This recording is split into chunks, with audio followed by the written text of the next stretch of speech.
Deemuuf kan itti hidhamte, kan itti garafamte, kan lukti irraa cite, kan gurri dugde hedduu jira. Artistii wal ga'ee kan inni haasa'u waa'ee walaloo fi yaadaloo miti.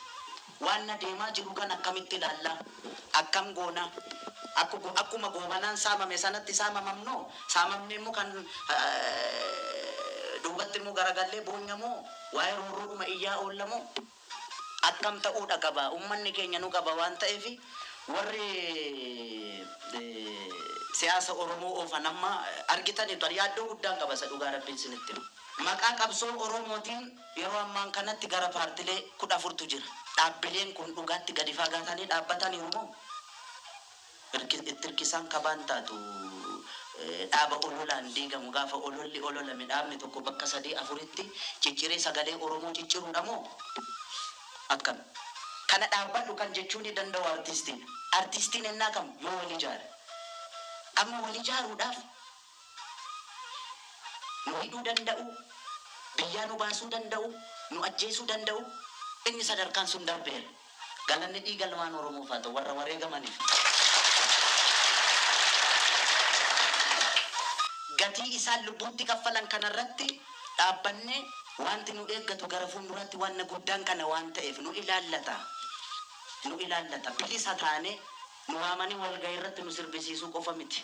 Inni mormus, inni biyya bulchus, artistiin ala socho'uu hin danda'u hin beeka. Gatii keenya isaa beeknu, humna keenya isaa beeknu.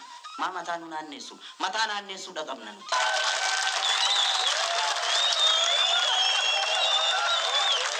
Waan biyya keessatti deemaa jiru kana dantaa saba keenya akkaataa kamiin eegsisuu qabna.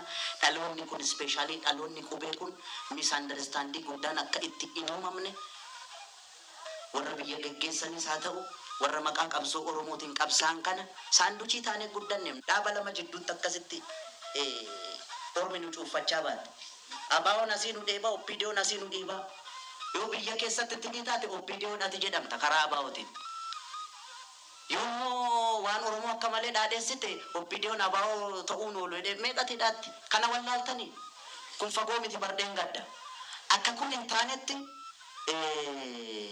ispeeshaalii dhaloota kana akkaataa kamiin artistiin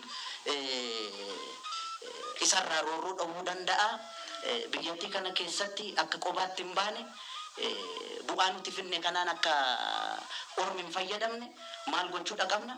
Artiin humna qabdi, nuti humna qabna artistoota waan hojjechuu qabnu irratti wal ijaarree wal gorfannee waliin dhaabbanne gochuudhaaf gamanumaan waan xixiqqaa irratti dafnee walii gallee waan gugurdaatti seenuudha qabna jedha galatooma.